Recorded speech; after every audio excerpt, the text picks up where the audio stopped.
Paz do Senhor, meus irmãos, que bênção, que prazer estar novamente na casa do Senhor e dando continuidade ao nosso estudo, ao nosso caminhando pela Escritura. Nós hoje estamos na última lição do livro de 2 Reis e terça-feira que vem, se Deus quiser, vamos começar Crônicas então. Hoje nós vamos estudar a reforma do rei Josias, o capítulo 22 e 23 do livro de 2 Reis.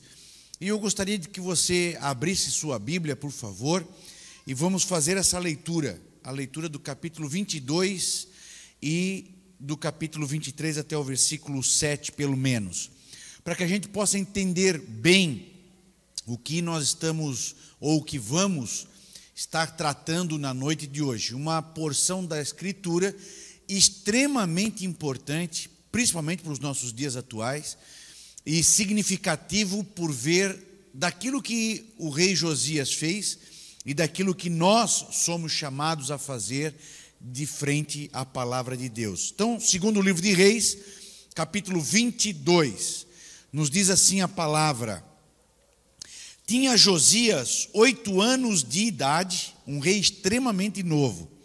Tinha Josias 8 anos de idade quando começou a reinar, e reinou 31 anos em Jerusalém. E era o nome de sua mãe, Jodida, filha de Adaías de Boscate. E Josias fez o que era reto aos olhos do Senhor, e andou em todo o caminho de Davi, seu pai, e não se apartou dele nem para a direita, nem para a esquerda. Sucedeu, pois, que no ano 18º do rei Josias, ou seja, Josias vai estar já com 20 e poucos anos, ele começa a reinar com 8, e 18 anos depois acontece o versículo 3. Sucedeu, pois, que no ano 18º do rei Josias, o rei mandou o escrivão Safã, filho de Azalias, filho de Mesulão, à casa do Senhor, dizendo: sobe a Euquias, Euquias era o sumo sacerdote, para que tome o dinheiro que se trouxe à casa do Senhor, o qual os guardas do umbral da porta ajuntaram do povo, e que o deem na mão dos que têm o cargo da obra e estão encarregados da casa do Senhor, para que o deem àqueles que fazem a obra que há na casa do Senhor, para repararem as fendas do templo. Ou seja, Josias está dizendo: vai, leva o dinheiro para o sumo sacerdote, para se fazer a reforma estrutural do templo. 6. Aos carpinteiros e aos edificadores e aos pedreiros, para comprar madeira e pedra lavradas, para repararem os estragos do templo. Porém, com eles não se faz conta do dinheiro que se lhes entregara nas suas mãos, porquanto procediam com fidelidade. Preste atenção a partir do versículo 8. Até aqui está dizendo que Josias começou a reinar com 8 anos. 18 anos depois, 18 mais 8 são 26 anos. Então, com 26 anos de idade, Josias vai fazer uma reforma do templo. E ele está mandando dinheiro ao sumo sacerdote, para que o sumo sacerdote repare o telhado, os muros, as paredes, o chão, tudo do templo, contratasse os pedreiros para fazer essa reforma e tal. Versículo 8. Então disse o sumo sacerdote Euquias ao escrivão Safã: achei o livro da lei do Senhor. E Euquias deu o livro a Safã e ele o leu. No versículo 8, nós vamos ver algo muito importante. No templo, na igreja, que era a ideia do templo antigamente, né, era aqui, a nossa igreja, vamos supor aqui. Aqui na igreja tinha se perdido a Bíblia. Se perdeu a Bíblia. Não se lê mais a Bíblia, não se lê mais o livro da lei.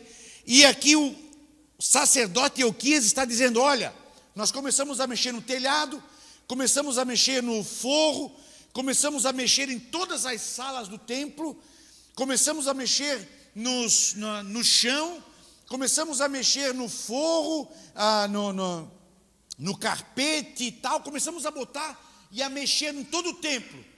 Nesse mexer do templo, nós encontramos uma Bíblia. Nesse mexer do templo, nós encontramos o livro da lei. Veja o 9. Então, o escrivão Safã veio ao rei e referiu ao rei a resposta e disse: teus servos ajuntaram o dinheiro que se achou na casa e o entregaram na mão dos que têm cargo da obra, que estão encarregados da casa do Senhor. Também Safã, o escrivão, fez saber ao rei, dizendo: o sacerdote Euquias me deu um livro. Preste atenção nisso, ele nem diz Bíblia, ele nem chama de lei, ele me deu um livro, entregou um livro para mim, ele nem sabia o que era aquilo. Irmãos, nós não estamos falando do povo ímpio, nós não estamos falando do povo que não conhece a Deus, nós estamos falando do povo de Israel, e nós estamos falando do templo de Deus. O templo de Deus tinha perdido a Bíblia, e o templo de Deus, as pessoas que cuidavam do templo de Deus, que auxiliavam o rei, nem conheciam o que ia a Bíblia, o que era a Bíblia. Então, o sacerdote Euquias me entregou um livro, e Safã o leu diante do rei. Agora veja o versículo 10. 11. Sucedeu, pois, que ouvindo o rei as palavras do livro da lei, o rei já sabia o que era. Rasgou as suas vestes. O rei mandou a Euquias, o sumo sacerdote, e a Aicão, filho de Safã, e a Acabor, filho de Micaías, e a Safã, o escrivão, e a Asaías, o servo do rei. Veja, o rei descobre então que aquilo é uma Bíblia, que aquilo é a lei, e o rei já chama os seus 5 pessoas da sua confiança, e ele vai dizer: ide, consultai ao Senhor por mim e pelo povo, e por todo o Judá, e acerca das palavras desse livro que se achou, porque grande é o furor do Senhor, que se acendeu contra nós, porquanto nossos pais não deram ouvidos às palavras desse livro, para fazerem conforme tudo quanto nos está escrito. Capítulo 23. Então, quando eles leram o livro, viram o que Deus queria, entenderam o que Deus pedia, porque estão lendo a Bíblia agora, e no versículo 23, então, Josias vai fazer o que Deus pede no livro da lei. Então o rei ordenou a todos os anciãos de Judá e de Jerusalém se ajuntaram a ele. E o rei subiu à casa do Senhor, e com ele todos os homens de Judá e todos os moradores de Jerusalém, e os sacerdotes e os profetas, e todo o povo, desde o menor até o maior, e leu aos ouvidos deles todas as palavras do livro do concerto, que se achou na casa do Senhor, porque estava perdido. E o rei se pôs em pé junto à coluna, e fez o concerto perante o Senhor, para andarem como o Senhor, e guardarem os seus mandamentos e os seus testemunhos e os seus estatutos com todo o coração e com toda a alma, confirmando as palavras deste concerto que estão escritas naquele livro. E todo o povo esteve por este concerto. Versículo 4. E o rei mandou ao sumo sacerdote Euquias e aos sacerdotes da segunda ordem e aos guardas do umbral da porta, que se tirassem, preste atenção, meus irmãos, nesse versículo 4, que se tirassem do templo do Senhor todos os utensílios que se tinham feito para Baal, e para o bosque eram os deuses da estrela, os deuses da natureza, os deuses da lua, e para todo o exército dos céus, e o queimou fora de Jerusalém, nos campos de Cedrom, e levou as cinzas deles até Betel. Verso 5. Também destituiu os sacerdotes que os reis de Judá estabeleceram para incensarem sobre os altares nas cidades de Judá e ao redor de Jerusalém, como também os que incensavam a Baal, ao sol, à lua e aos mais planetas e a todo o exército dos céus. Também tirou da casa do Senhor o ídolo do bosque. Na igreja, na casa do Senhor, tinha um ídolo, o ídolo do bosque, para fora de Jerusalém, até o ribeiro do Cedron, e o queimou junto ao ribeiro do Cedron, e fez dele pó, e lançou o seu pó sobre as sepulturas dos filhos do povo. O 7 nós vamos discutir um pouquinho mais à frente. Também derrubou as casas dos prostitutos cultuais que estavam na casa do Senhor. Isso aqui, se não tivesse na Bíblia, eu não acreditaria. Se não estivesse escrito, mas algum historiador ou alguém que viveu naquele tempo dissesse, não lemos, lá naquele tempo tinha prostitutos, nós vamos ver o que é isso, prostitutos cultuais, dentro da igreja, dentro do templo. Eu dizia, não, tu está mentindo, isso aí é mentira, isso é impossível.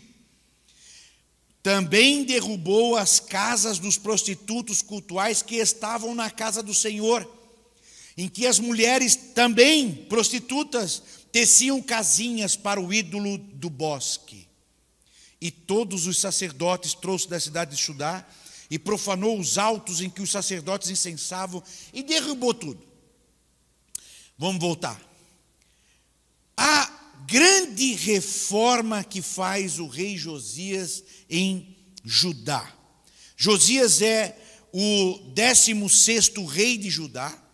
E Josias é o segundo rei que vai ficar para a história de Israel, depois de Ezequias. Depois morreu Ezequias, a gente discutiu Ezequias na terça-feira passada sobre oração. Depois morre Ezequias, morre reis, vem Josias e começa a reinar com 8 anos.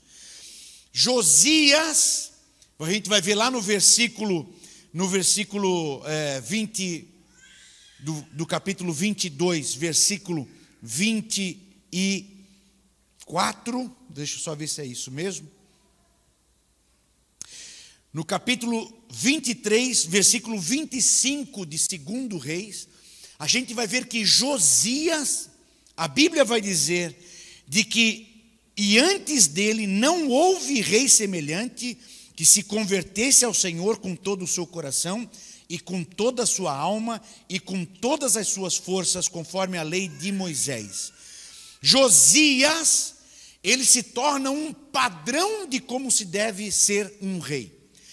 Um padrão de como se deve governar. Até Josias, nós vamos ter o rei Davi como referência. E é óbvio que Davi é uma grande referência, e no texto que nós lemos, nós vamos ver que Josias fez tudo quanto o seu pai Davi no sentido do antepassado, não que Davi era pai biológico de Josias. Josias era descendente de Davi, mas não era filho biológico de Davi. Mas Davi era uma referência, e a Bíblia vai dizer que nunca houve antes de Josias rei igual a Josias, no temor a Deus, no amor à palavra de Deus, e no que Josias vai fazer. A palavra de Deus, podemos voltar lá, meu amor? Pode avançar um, por favor. E mais um. A palavra de Deus, o grande feito de Josias em Judá vai ser achar a palavra e trazer a palavra de volta ao templo. Trazer a palavra para a leitura. Um rei que busca a Deus em oração, pode avançar um. E achar esta palavra. Tenta imaginar, irmãos, o que é nós tentar viver uma espiritualidade. Não, eu quero servir a Jesus, quero ser um crente melhor, quero adorar a Deus e tal, mas você não tem Bíblia. Você não faz isso de acordo. Como é que eu posso adorar a Deus? Como é que eu poderia adorar a Deus? Como é que eu poderia conhecer a vontade de Deus se não ler a Bíblia? Sabe o que está acontecendo aqui, no caso? Cada um está fazendo do que acha melhor. Pô, eu vi que lá no centro espírita eles fazem assim. Não tem Bíblia? Não tem Bíblia para comparar o centro espírita com aquilo que Deus quer? Se aquilo lá é legal, pô, vamos trazer para cá então. Pô, eu vi que a igreja católica faz assim, vamos trazer para cá então. Pô, eu vi que o movimento LGBT faz assim, pô, é legal, vamos trazer para cá então. E eles iam trazendo as coisas para dentro do templo, para nisso adorar a Deus, porque não tinha Bíblia. Eles não tinham a referência. Isso, irmãos, nós não estamos falando, eu vou repetir isso muitas vezes nesse culto, nós não estamos falando de um povo pagão, nós estamos falando do povo de Israel. Nós estamos falando do mesmo povo que viu Deus numa nuvem de dia na travessia do Mar Vermelho e numa coluna de fogo à noite para aquecê-los por causa do frio do deserto. Este mesmo povo agora está adorando tudo quanto é bicho, tudo quanto é estrela, lua, sol, e trazendo cultos pagãos para dentro da igreja.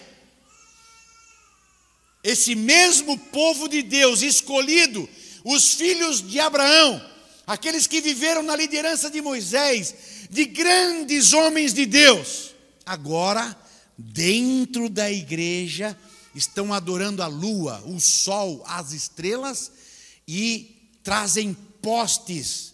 Poste é um totem para adorá-lo dentro do templo, não é aqui no quintal. Não é só aqui em cima do monte, do morro e tal. Não, dentro da igreja. Não sei se os irmãos já estudaram, já viram os índios que tem aqueles totens, o totem disso, o totem daquilo e tal, e eles ficam lá na frente adorando, trazem oferenda naquele totem e tal. Isso dentro da igreja. Por quê? Porque a palavra de Deus tinha sido perdida. Como é que o que eu fico perguntando é o seguinte: como é que o sumo sacerdote presta o culto sem a lei, sem a palavra? Como é que nós vamos poder, como é que a gente vai fazer um culto aqui? Vamos fazer um culto, tá, mas o que nós vamos cultuar? Não sei, não tem Bíblia, não tem palavra, uma coisa maluca, uma coisa totalmente fora de lógica da espiritualidade. Era o que estava acontecendo aqui.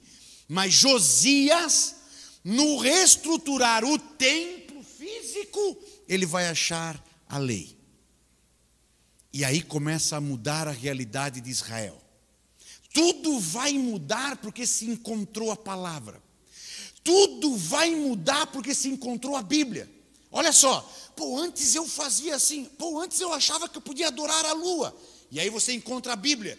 E a Bíblia, a lei vai dizer, é proibido. Deus abomina a adoração das estrelas. Não te junta aos cultos de adoração à lua. Pô, mas eu estava fazendo isso e a lei está dizendo para mim não fazer. Quantos anos eu estou cultuando a Deus errado?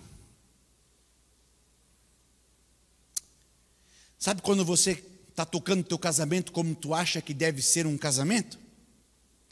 Sabe quando você está tocando a tua vida financeira, a tua vida emocional, cheio de pensamento ruim na cabeça, e daqui a pouco você abre a Bíblia e você começa a ler de que eu não posso ter pensamento ruim.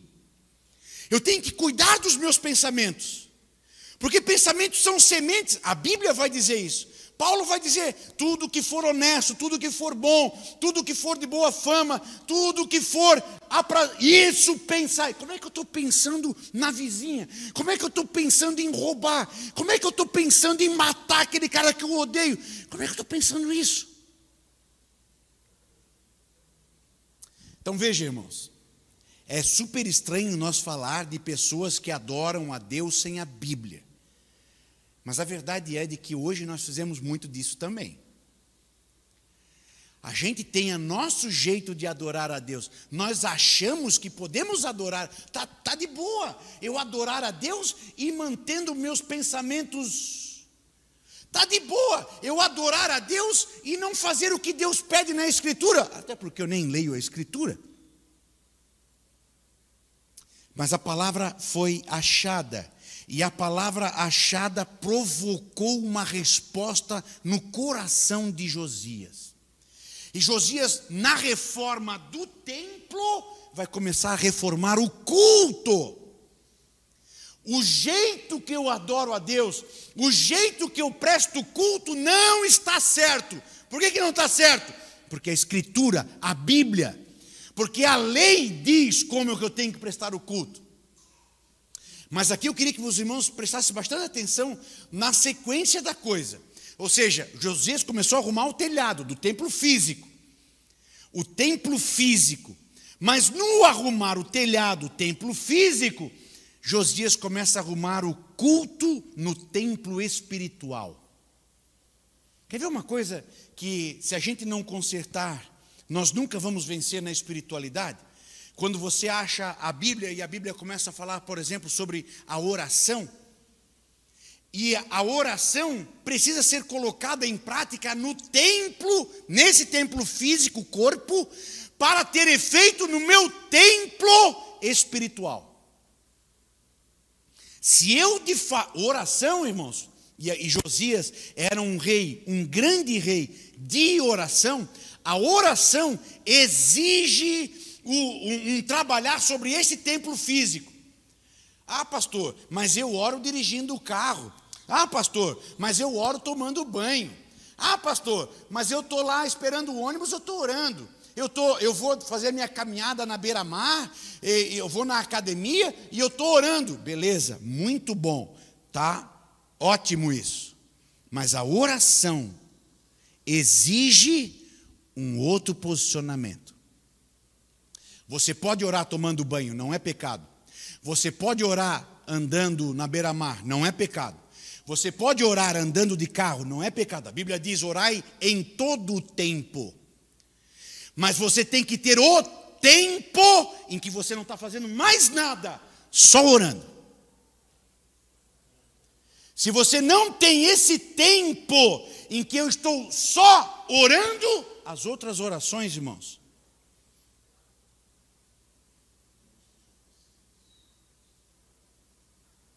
eu preciso ter o meu tempo de oração em secreto. Jesus, quando os discípulos pedem: Jesus, ensina a gente a orar. Veja, de tudo que Jesus fez, multiplicar pão, transformar água em vinho, morto ressuscitar, andar sobre as águas, de tudo que Jesus fez, o que mais chamou a atenção para os discípulos foi como Jesus orava. E aí eles falam para Jesus assim: Jesus, cara, tu ora diferente, tu ora de um jeito diferente, ensina-nos a orar. E Jesus vai ensinar, e Jesus vai dizer assim, ó: entra no teu quarto, fecha a tua porta e fala em secreto com Deus. Eu tenho que ter o meu momento de secreto, eu tenho que ter o meu momento de segredo, eu tenho que ter o meu momento eu e Deus. Não é eu na calçada, não é eu no volante, porque no volante eu estou prestando atenção no trânsito, fecha a sinaleira, abre a sinaleira, para, avança. Na calçada eu estou prestando atenção no que eu estou botando o pé. No trabalhar eu estou prestando atenção em quem me chama ou atendo o telefone. Tudo bem orar nesses períodos, mas o essencial da oração, o coração da oração está no secreto com o Pai. Veja que conhecer a Escritura muda a minha forma de culto. Conhecer a Escritura muda a minha forma de pensar as coisas. Por que que eu dizimo? Por que que eu oro? Por que que eu sou casado e eu não posso ter um relacionamento com outra mulher? Por que que eu sou um filho e eu tenho um pai ruim, mas mesmo assim eu tenho que orar por ele? Por que que eu tenho que orar pelo meu inimigo? Por quê? Por quê? Por quê? Por quê? A Escritura diz. E quando você começa a ter uma vida espiritual de acordo com a Escritura, o efeito da Escritura, aquilo que a Escritura pede, ela também responde na minha vida. Porque eu tenho compromisso com a Escritura. Jesus, eu estou fazendo conforme a tua palavra. Jesus, eu estou fazendo conforme tu me ensinou. Jesus, eu estou fazendo conforme o Evangelho. Jesus, eu estou fazendo conforme o teu exemplo. E quando nós oramos assim, e quando nós procedemos assim, quando nós cumprimos o que diz a Escritura se cumpre também em nós. Uou! E essa mão, irmãos, essa mão que vai, essa mão que vem de espiritualidade, é quando nós começamos a ter uma espiritualidade viva em Deus. A reforma do culto vai ser feito com achar a Escritura. E, irmãos, uma revolução vai acontecer porque se achou a Bíblia. Porque achou-se a Bíblia no templo. Eu só queria que os irmãos vissem um texto, acho que está lá no capítulo 22, vou ver se eu acho aqui. Capítulo 22. Aleluia. Olha só, capítulo 22, versículo 14. Quando eles acham a Escritura, eles vão atrás de quem possa explicar a Escritura. E eles vão achar uma mulher. Hoje se fala em empoderamento feminino. Naquele tempo já se tinha uma profetisa. E é ela que vai explicar a Escritura. Deus nunca teve preso a identidade de gênero de quem ele vai usar, se é um homem, se é uma mulher.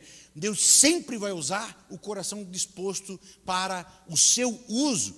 E aqui no caso, Josias achou a Bíblia e Josias vai perguntar: quem é que vai explicar isso para nós? Porque não tinha mais professor da escola dominical, não tinha mais culto de doutrina, não tinha mais curso teológico. Claro, não tem Bíblia. Como é que vai ter escola dominical sem Bíblia? Como é que vai ter culto de doutrina sem Bíblia? Como é que vai ter curso de teologia sem Bíblia? Mas tinha alguém, aleluia, tinha alguém que tinha intimidade com a Escritura. E era uma mulher chamada Hulda. Veja no versículo 14, 2 Reis, capítulo 22 e versículo 14. O que eu queria que os irmãos prestassem atenção era o seguinte: onde é que mora a Hulda? Quem é que está lendo aí no seu versículo 14? Quem é que está lendo aí? Onde é que mora a Hulda?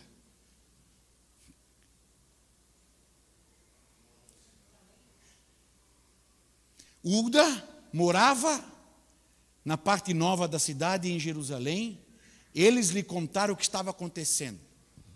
A parte nova de Jerusalém é porque era, aqui vamos supor, São José.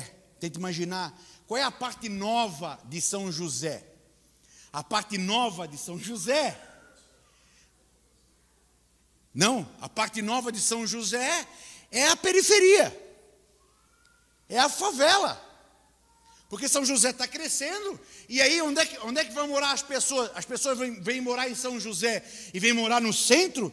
Vêm morar no miolo? Vêm morar nos melhores lugares? Não, vão morar na parte nova. Como é que tem outra tradução aí? Quem tem outra tradução? Na parte baixa. Na segunda parte. Onde é que morava Hulda? Irmãos, um reino que não tem Bíblia, onde é que vai morar o profeta?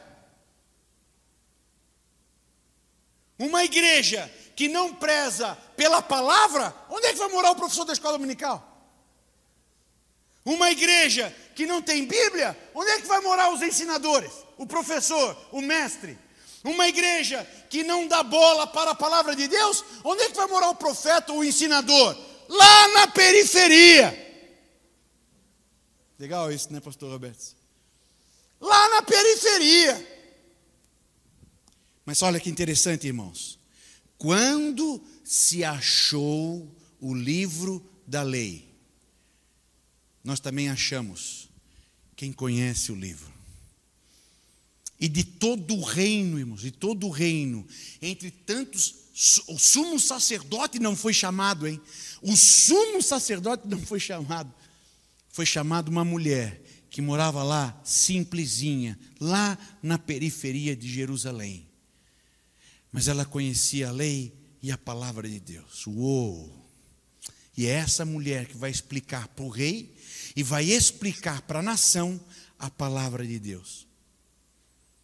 Chegou o tempo desta mulher estar de novo dentro do templo. Chegou o tempo de novo da lei ser viva no coração, na vida das pessoas.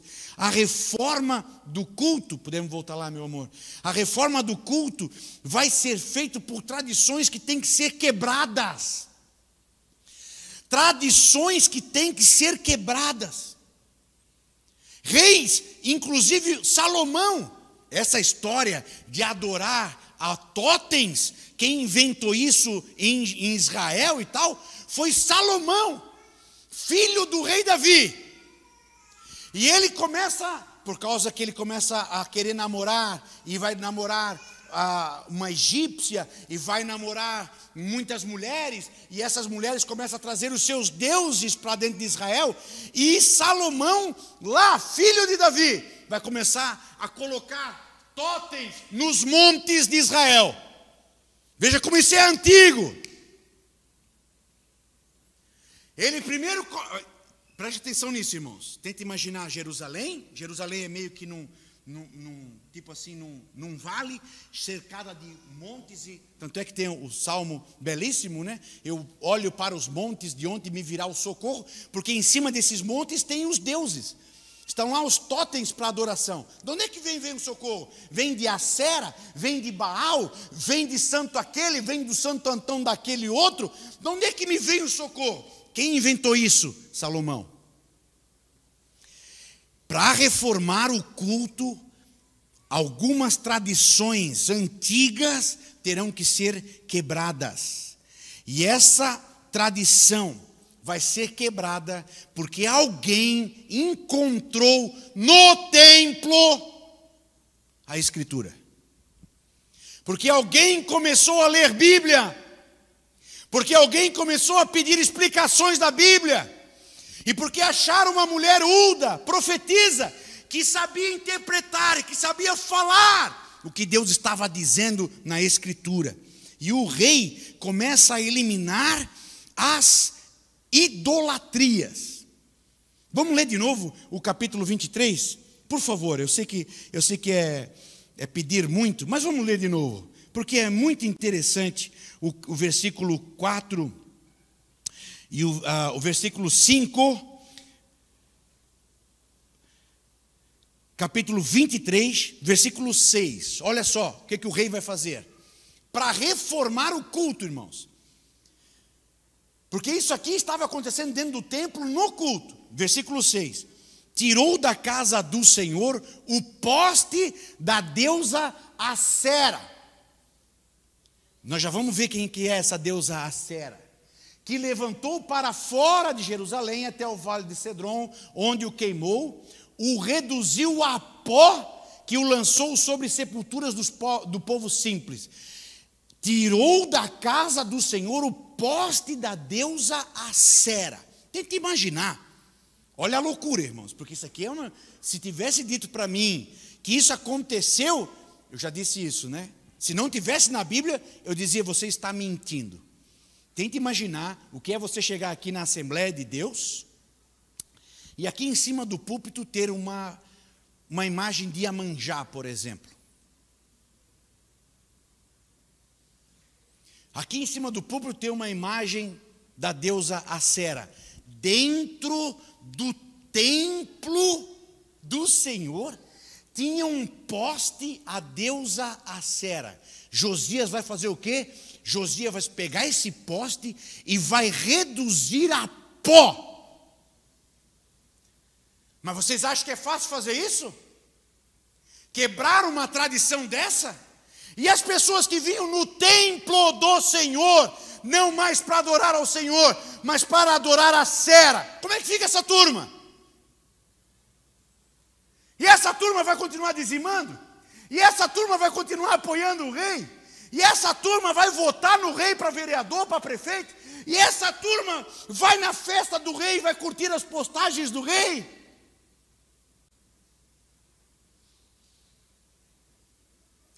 Porque alguém achou a Escritura e leu na Escritura que Deus condenava a adoração ao Deus. Teve um rei que teve coragem de tirar esse totem de dentro do templo e reduzir a pó. Agora, meus irmãos, preste atenção na loucura. Versículo 2 e 7. Põe para mim ali, meu amor, por favor. 23 e 7. Segundo Reis, também destruiu as dependências dos prostitutos culturais. Meu irmão, eu até tenho vergonha de falar isso aqui em cima do púlpito, falando sério, eu até fico envergonhado. Mas na casa do Senhor, no templo do Senhor, que tinha um totem da deusa Acera, tinha uma salinha, assim como você entra aqui na Assembleia de Deus, tem ali uma salinha do berçário, tem uma salinha ali da técnica do som. No templo do Senhor tinha uma salinha que tinha homens homossexuais para isso aí mesmo. Na casa do Senhor, deixa o versículo lá, meu amor. Na casa do Senhor tinha uma salinha com prostitutos, não era prostitutas, também tinha prostitutas, tinha para tudo quanto é gosto. Mas prostitutos para ter relação sexual com homens que iam no templo para adorar o totem de Acera. O totem de Acera significava, essa é a deusa da virilidade, é a deusa da fecundidade. E o formato do totem de Acera era de um pênis. Dentro do templo do Senhor.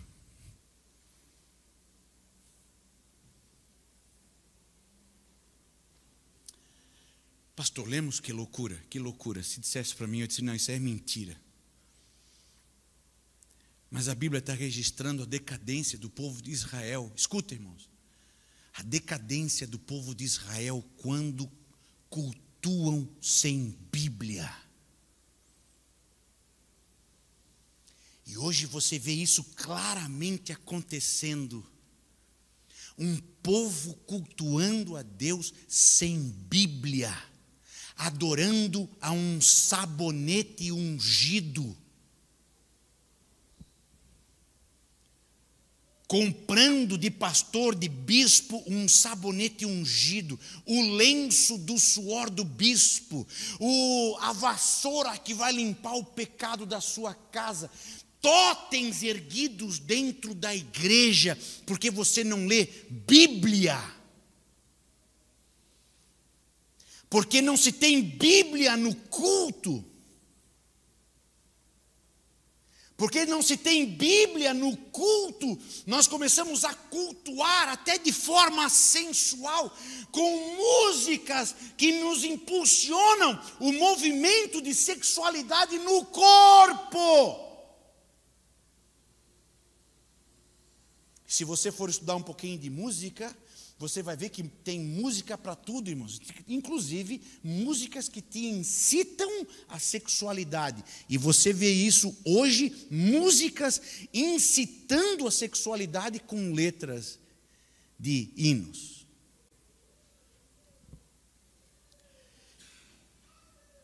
O rei Josias teve que limpar isso do templo. E quer saber uma verdade? Onde é que estava a arca nesse tempo? A arca era para estar dentro do templo.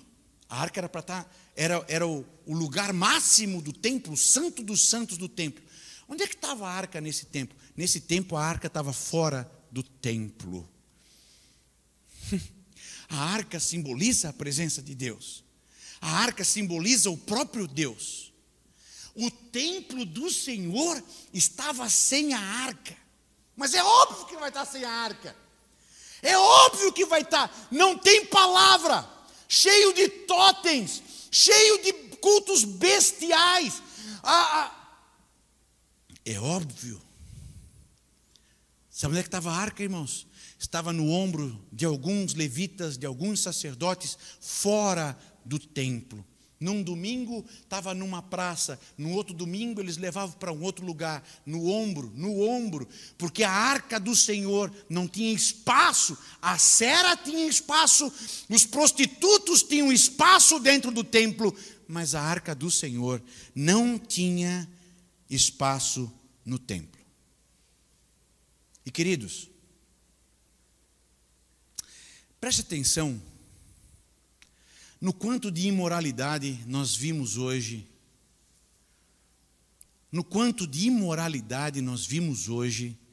nisso que nós chamamos de culto, ou entre os evangélicos, ou entre os cristãos. Por que isso tudo, pastor Lemos? Porque nós queremos cultuar a Deus. O Tiagão está ali. Tiagão deu uma aula para nós na segunda-feira ontem, para os pastores, sobre adoração. E o Tiago estava falando para nós sobre a verdadeira adoração. Irmãos, hoje nós não queremos a verdadeira adoração, hoje nós queremos ser adorados. Tanto é que o símbolo dentro do templo não era mais a arca do Senhor, era um símbolo fálico, porque nós queremos adorar a nós queremos adorar ao nosso corpo, nós queremos que Deus faça a nossa vontade, não é Deus faça a tua, não, Deus faça a minha vontade. Nós queremos culto da vitória, onde Deus vai cumprir o meu desejo. Nós queremos que Deus cumpra a minha prosperidade. E sabe o que é isso? Isso é adoração. Totalmente fora do contexto, totalmente fora da palavra, uma adoração diabólica, uma adoração, se não é de Deus, uma adoração satânica. Aonde isso, pastor? Dentro da igreja. Teologia da prosperidade, teologia da confissão positiva, porque Deus vai fazer, porque Deus é, Deus... Irmão, se Deus é Deus, se um Deus que eu possa mandar nele, não é Deus nem a pau.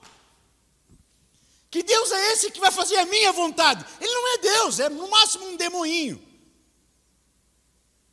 Porque Deus, diante de Deus, eu preciso me curvar, me derreter, me derramar em adoração, porque Ele é Deus. E se Deus fizer, Ele é Deus. E se Deus não fizer, Ele continua sendo Deus. Aleluia. Aleluia. Voltemos, meu amor. Quando ele acha a Bíblia, quando ele acha a lei, quando ele expulsa os prostitutos cultuais, sabe o que ele vai celebrar agora? Ele vai celebrar a Páscoa, pode avançar. Pela primeira vez em quase 100 anos, vai ser celebrada a Páscoa em Israel. Imagina uma igreja que não celebra a Páscoa, uma igreja que não sabe o valor da Páscoa. Quando eu falo de Páscoa, é óbvio que eu não estou falando de coelhinho, né, meus irmãos? Não estou falando de ovinhos de chocolate. Eu estou falando do significado da Páscoa, a passagem, a redenção do povo de Israel, que significava o Cristo na cruz. Por último, meus irmãos, eu quero correr agora, porque eu queria deixar algumas coisas essenciais para nós. Primeira coisa importante, e a volta da arca, obviamente. Até vamos ler isso. Queria que vamos. Onde é que eu tenho aqui? Onde é que está? Abra aí, segundo livro de Crônicas, capítulo 35 e versículo 3, para você entender onde é que estava a arca nesse tempo. Segundo Crônicas, capítulo 35 e versículo 3. Olha só o que Josias vai dizer. Disse aos levitas que ensinavam a todo Israel e estavam consagrados ao Senhor: ponham a arca sagrada no templo que Salomão, filho de Davi, rei de Israel, construiu. Vocês não precisam mais carregá-la nos ombros. Agora sirvam ao Senhor, o Deus de vocês, e ao seu povo de Israel. Os levitas, irmãos, isso nunca foi responsabilidade dos levitas. Mas os levitas, nesse tempo em que a cera estava sendo adorado dentro do templo, os levitas estavam carregando a arca no ombro, para lá e para cá. A arca não tinha endereço, era um favor que se fazia para a arca. Para não perder a arca, alguns levitas tementes a Deus, não é minha função, não é minha tarefa, mas para que a arca não se perca, vou carregar nos ombros. Uau! Isso me lembra algumas mulheres, em algumas famílias, que não é a função da mulher ser o sacerdote dentro de casa, não é a função da mulher liderar o culto dentro de casa, não é a função da mulher ler e explicar a Bíblia dentro de casa, mas ela acaba fazendo essa função. Por quê?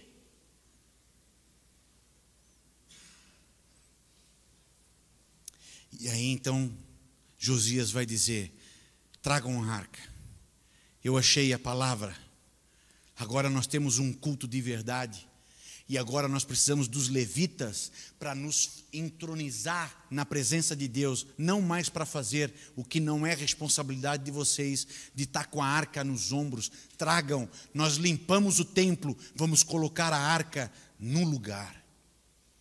Onde é que está a arca de Deus na nossa vida, irmãos?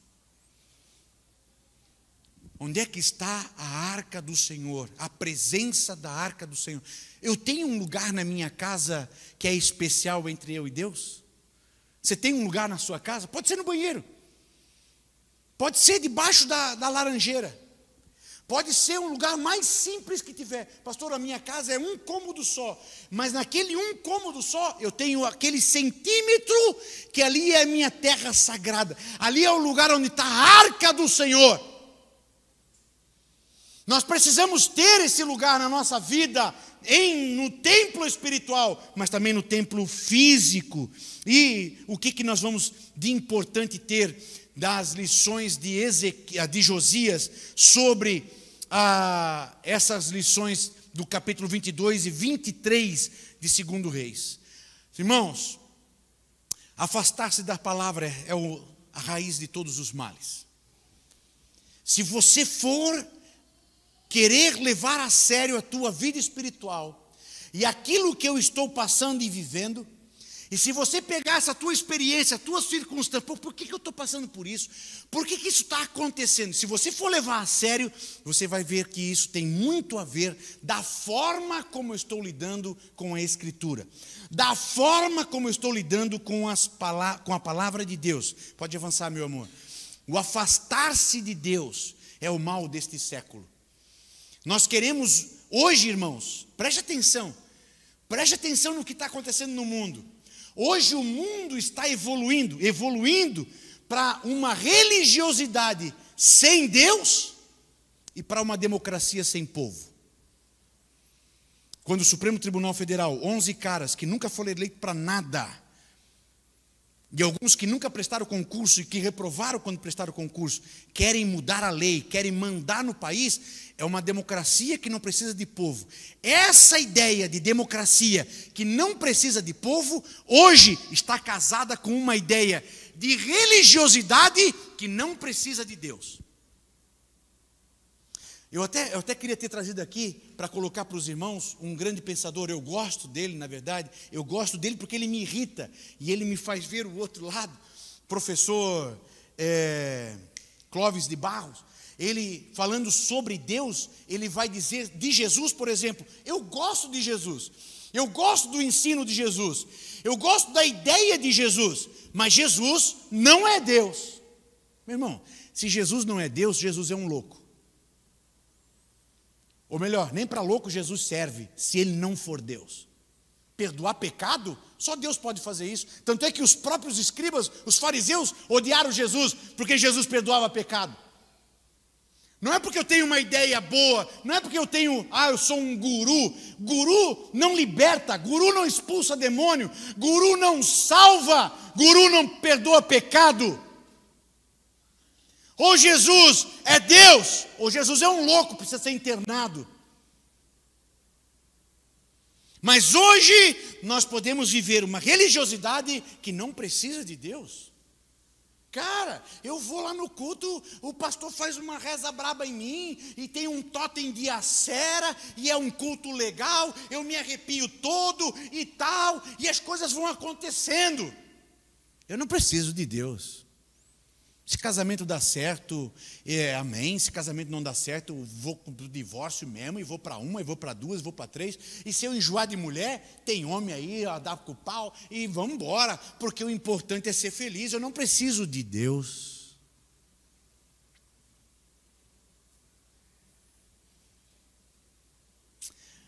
Aleluia. Mas um homem achou a Escritura. Pode ir à frente, meu amor. Um homem novo, um guri novo, um jovem achou a Escritura. Escuta, não importa a tua idade. Não importa a tua idade. E o próximo, meu amor, também não importa a tua linhagem. Josias, um rei incomparável. A Bíblia vai dizer que não houve rei igual a ele antes dele. Josias vai superar, inclusive, o próprio rei Davi. Josias vai ser o cara. Josias é neto do pior rei de Israel. É improvável que Josias, um guri de 8 anos, como é que um guri de 8 anos começa a reinar? Como é que um guri de 8 anos e agora com 26 anos vai fazer uma reforma religiosa em Israel? Que poder esse cara tem? Esse cara não tem um Congresso na mão. Esse cara não tem o Supremo Tribunal Federal na mão. O que esse cara tem? Ele tem a Escritura.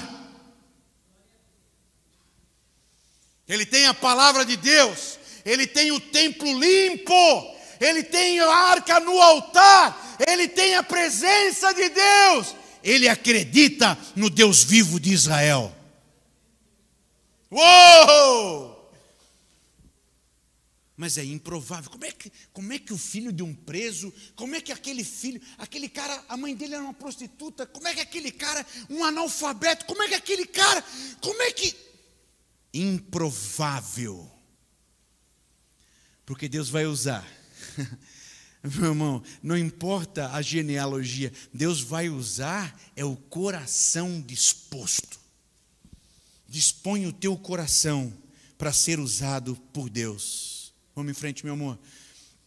Josias acreditava de que colocar a arca no centro do templo, colocar a arca no altar, colocar Deus no centro da vida. Josias acreditava em grandes movimentos que começam assim.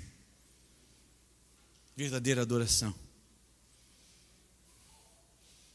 Queridos, nós vamos revolucionar a nação. Você vai revolucionar a tua vida em primeiro lugar. Tanta gente querendo mudar o Brasil. Eu acho até cômico, assim. Pior que o brasileiro de novo vai votar errado e vai ser enganado no voto. Eu vejo hoje um monte de candidato aí agora que já está saindo e tal, que tem 3 mulheres, candidato que já passou por 5 casamentos e tal. Não, mas eu sou a favor dos direitos da família. Eu sou a favor da, como é que eles falam? Esqueci agora. Eu sou a favor dos valores da família, dos princípios da família. O cara não consegue nem manter um casamento, desgraçado. Literalmente um desgraçado. E vem me dizer que é a favor dos valores da família. Nós votamos.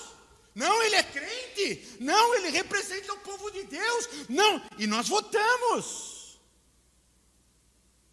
Eu não estou falando de ímpio, irmãos. Não estou falando de ímpio. Tem ímpio que fala isso e ele é ímpio, não quero nem saber. Agora estou falando de gente que diz que é crente. Gente que diz que é evangélico. Esses dias estava aqui, na nossa região, em cima do púlpito, traiu a esposa com uma grande cantora nacional, em cima do púlpito. Não, eu sou favorável aos direitos da... Ah, Jesus, há um pau de acera.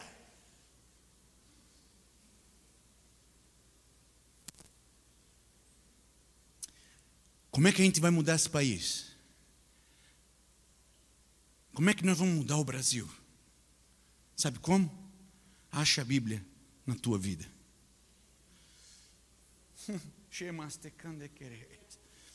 O Brasil precisa de um avivamento. O Brasil precisa de mudança, sim. O Brasil precisa de uma revolução de Deus, sim. Como é que a gente começa isso? Acha a Bíblia na tua vida. Começa a adorar a Deus no teu quarto de verdade. Começa a sentir dor pelo Brasil, pela nação de verdade, lá no teu quarto, orando a Deus, falando com Deus. Clama pela nossa nação, clama pelo templo do Senhor, clama pelos profetas que estão na periferia, clama pelos missionários, clama pelos pastores, clama pelo culto. E Deus vai começar a fazer um movimento na tua vida, na tua família, na tua congregação, no teu bairro, na tua cidade. E Deus vai alcançar essa nação, aleluia, aleluia! Uma nação que precisa de justiça, uma nação que precisa de prosperidade, uma nação que tem tudo para ser o maior país do mundo, uma nação que precisa do avivar de Deus. Como que a gente começa isso, pastor? Acha a Bíblia na tua vida. Olha que coisa fantástica, irmãos. Próximo ali, por favor. Como que Deus, não é? Josias falando de si. Lá no versículo, 2 Reis, capítulo 22, versículo 19. 2 Reis, capítulo 22 e versículo 19. Como que Deus vê o coração de Josias? Visto que o seu coração se enterneceu. Pode voltar lá no slide, meu irmão, por favor. O teu coração te enterneceu. Ali é a tradução nova Almeida atualizada, NAA. Veja aqui, não sei se os irmãos conseguem ler esse cantinho aqui. Como é que a NVI traduziu esse versículo? Visto que o teu coração enterneceu. Enterneceu é aquecer, se incomodou, se quebrantou. Como é que a NVI traduziu? Visto que o teu coração se abriu. Como é que a NVT e a nova tradução traduziu? Visto que o teu coração se arrependeu. Almeida, século 21. Visto que o teu coração se moveu.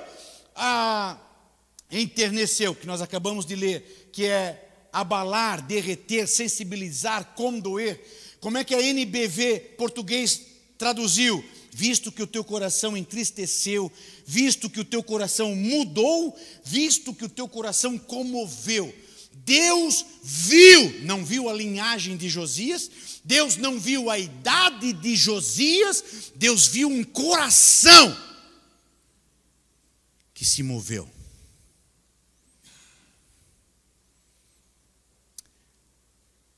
Sabe quando você abre a Bíblia e você coloca esperança em tantas coisas?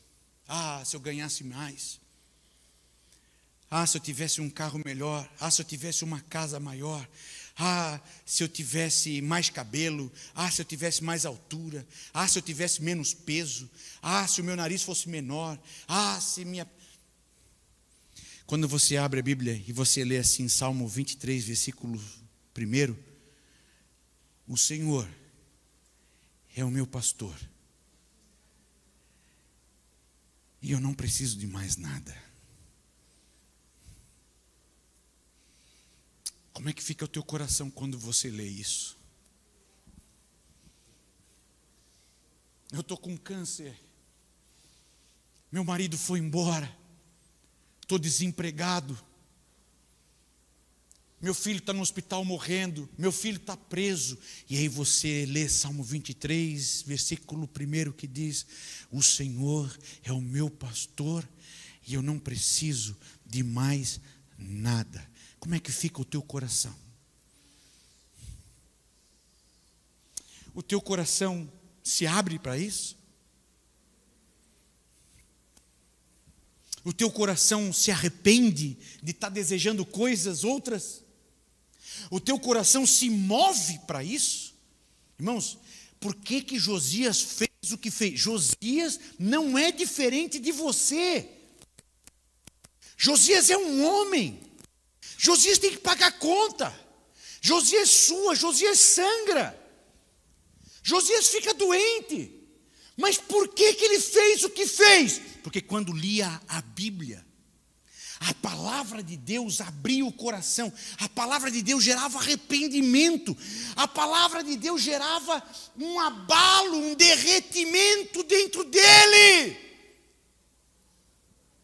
Meu Deus, eu não sou assim. Meu Deus, eu estou longe disso. Meu Deus, eu estou afastado disso. Deus, tem misericórdia. E começava a orar e a buscar a Deus, e a buscar a Deus, porque o coração se moveu para isso. Jesus, eu estou tendo desejos homossexuais. Jesus, eu estou desejando a mulher do outro. Jesus, eu estou roubando. Jesus, eu estou vivendo de alegrias nas drogas. Jesus, eu não estou te servindo como eu podia. Jesus, eu podia orar mais. Jesus, eu podia. Jesus, move o meu coração. Isso é adoração, irmãos. Adoração ela não começa da santidade. Escuta, a adoração ela não começa, eu sou um anjo, eu sou todo puro e vou adorar. Não, irmãos, a adoração começa de um coração pecador, desgraçado, mas que reconhece a desgraça, que reconhece o afastamento de Deus e começa a clamar e dizer: Senhor, meu coração precisa de Ti. Oh, essa adoração vai subindo aos céus, essa adoração abre os portais, essa adoração chega à presença de Deus, essa adoração faz o Deus se mover, voltar para a palavra. Meu amor, podemos avançar? Outra coisa importante que nós precisamos fazer no nosso culto, meu irmão, tenha o teu momento de palavra de Deus.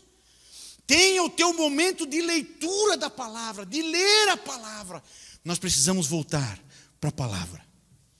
Olha, irmãos, eu não sei cantar, eu não sei tocar, estou há 200 anos tentando aprender a tocar violão. Eu sou uma negação, sou um zero à esquerda do avesso para música e para cantar. Eu fico impressionado com o Tiago, com os músicos que nós temos aqui na sede, com o Misael, que chega aqui e começa a tocar um teclado fantástico, outro toca bateria, outro canta. Eu vou à presença de Deus, a música é espetacular, a música é uma bênção, mas hoje, nessa terra, você precisa da palavra. E uma das reformas que nós temos que fazer no culto é tempo de palavra. Uma das coisas que invadiu as igrejas evangélicas, uma das coisas que invadiu as igrejas, e nós cantamos, eu às vezes sou convidado para pregar, às vezes eu viajo 5, 6 horas, estou lá num culto e fizeram 10 hinos especiais e canta ministério de louvor e para a palavra 15 minutos. Aí mesmo que eu fico brabo e eu prego 1h30. Mas 15 para as 9 me entrego para pregar, 5, porque a palavra hoje, irmãos, não move mais o coração. Nós precisamos voltar para a Escritura e para o ensino da palavra. Preste atenção, culto de terça-feira.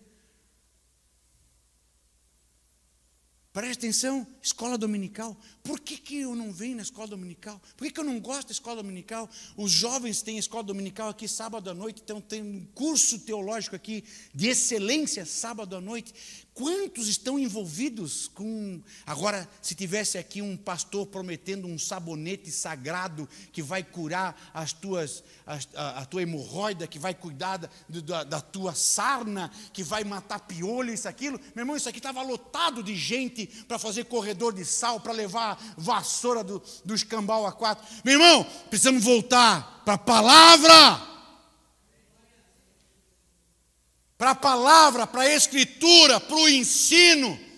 Josias não sabia, Josias não conhecia, e Josias foi atrás. Eu preciso de alguém para me explicar a palavra. Achou uma mulher de Deus, Hulda, que explicou a palavra.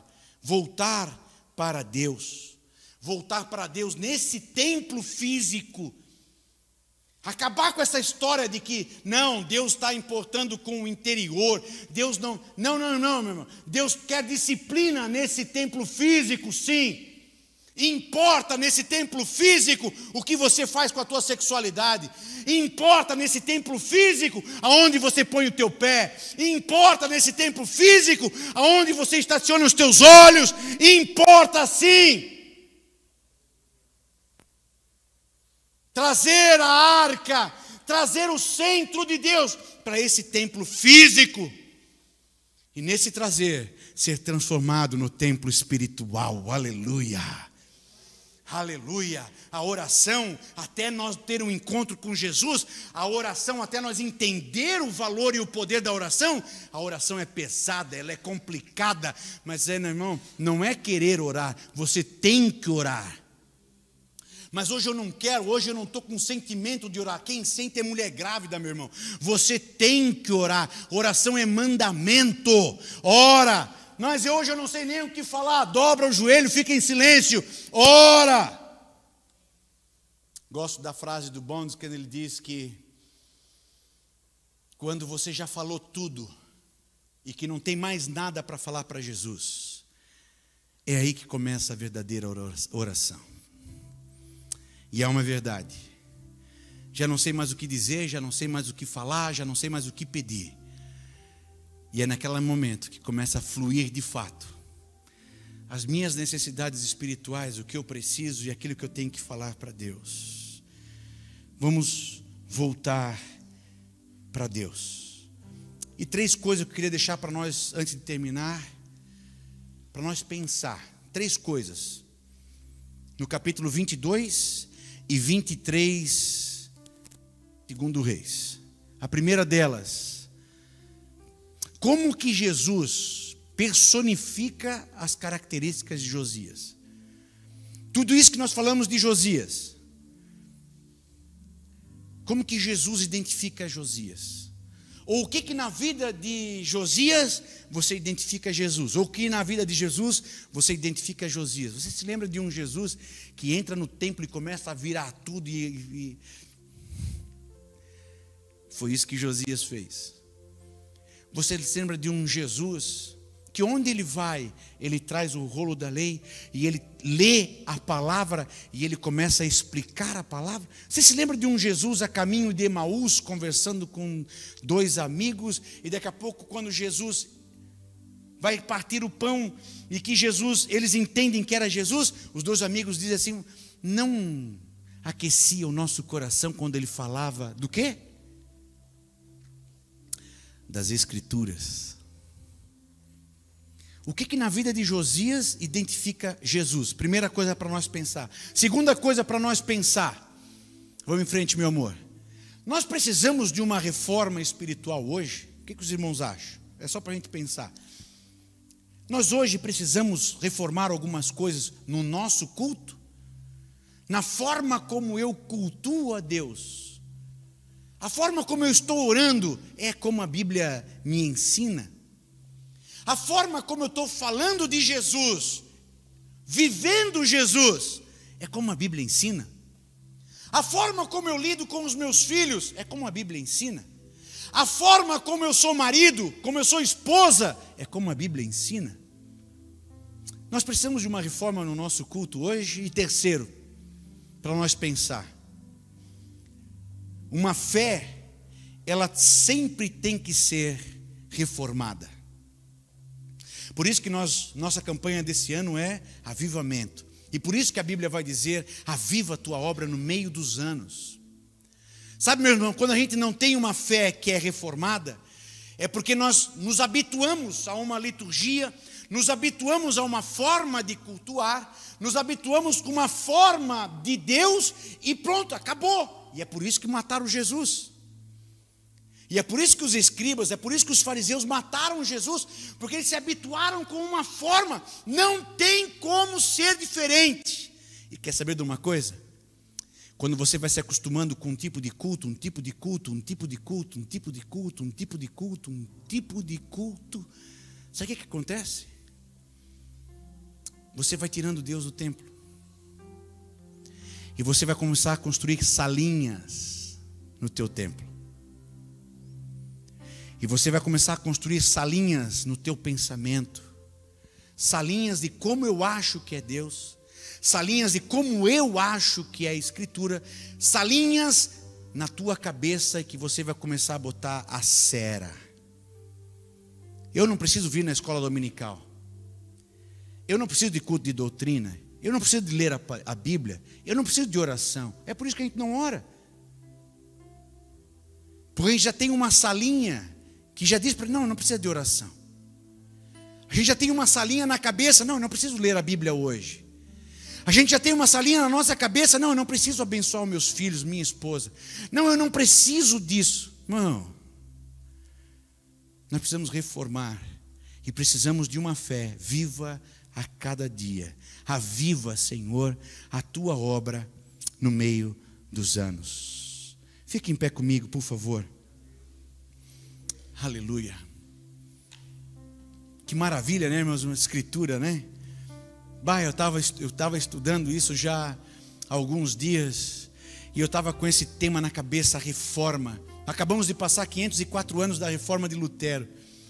Veja que Ezequias fez uma reforma. Veja que depois, quase 100 anos, Josias tem que fazer uma reforma. Veja que há 504 anos Lutero fez uma reforma. E hoje nós temos que reformar, trazer a Escritura, trazer uma oração viva, viver a palavra de Deus e trazer a arca do Senhor para o centro do nosso templo. Vamos orar? Eu queria que você orasse agora. Eu sei que talvez você precise de uma cura. Eu sei que talvez você esteja desempregado. Eu sei que talvez você tenha uma necessidade em especial particular. Mas eu queria que a nossa oração de agora, eu queria que essa nossa oração fosse uma oração de renovação do nosso culto. Senhor Jesus, me ajuda a ter um culto renovado, Senhor. Senhor Jesus, me ajuda a ter um culto que seja envolvido com a Tua palavra. Ensina-nos a Tua palavra, Senhor, e que o nosso culto parta da Tua palavra. Não do que eu acho, não do que eu quero, não do que eu penso, Senhor, mas que a Tua palavra ministrada pelo Teu Espírito Santo possa ser o centro do nosso culto, Senhor. Que nós possamos amar o verbo, que nós possamos amar a palavra de Deus, que nós possamos achar a palavra de Deus na nossa casa, que nós possamos trazer a arca da palavra de Deus às nossas vidas. Pai querido, a partir da palavra de Deus achada em nós, que nós possamos Te adorar, Senhor. Eu quero Te adorar pela Tua palavra, eu quero viver a Tua palavra, eu quero cultuar a Tua palavra, eu quero amar a Tua palavra, pensar a Tua palavra, Senhor. Que as minhas ações, que as minhas palavras, que os meus pés, que o meu corpo, Senhor, seja envolvido com o verbo vivo, a Tua bendita palavra. Leva-nos de volta, Senhor, a um culto vivo. Traz-nos, Senhor, para este culto vivo. Traz-nos, Senhor, para este culto em que o centro dele é a adoração viva a Ti. Uma adoração verdadeira, uma adoração viva, uma adoração, Senhor, de um coração movido, de um coração arrependido, Senhor, aos Teus pés, na Tua presença. Em nome de Jesus nós oramos. E eu agora oro pelos Teus filhos, Senhor, que precisam ser ministrados com cura. Eu agora oro, Senhor, pelos Teus filhos que precisam ser ministrados, Senhor, com a Tua graça, a Tua alegria, a Tua paz, a Tua prosperidade. Eu agora oro, Senhor, pelos Teus filhos que ofertaram, que dizimaram. Eu agora oro pelos Teus filhos, Senhor, que estão diante de um grande desafio e que precisam da Tua intervenção. Precisam de um milagre Teu, Senhor. Precisam de um toque especial e poderoso da Tua graça e do Teu poder. Em o nome de Jesus, eu creio nesse Deus vivo. Eu creio nesse Deus que nos traz a vitória, que nos dá a vitória, Senhor, por viver a fé viva na Tua bendita palavra. Em o nome de Jesus. Assim crendo nós oramos. Amém e amém. Aleluia.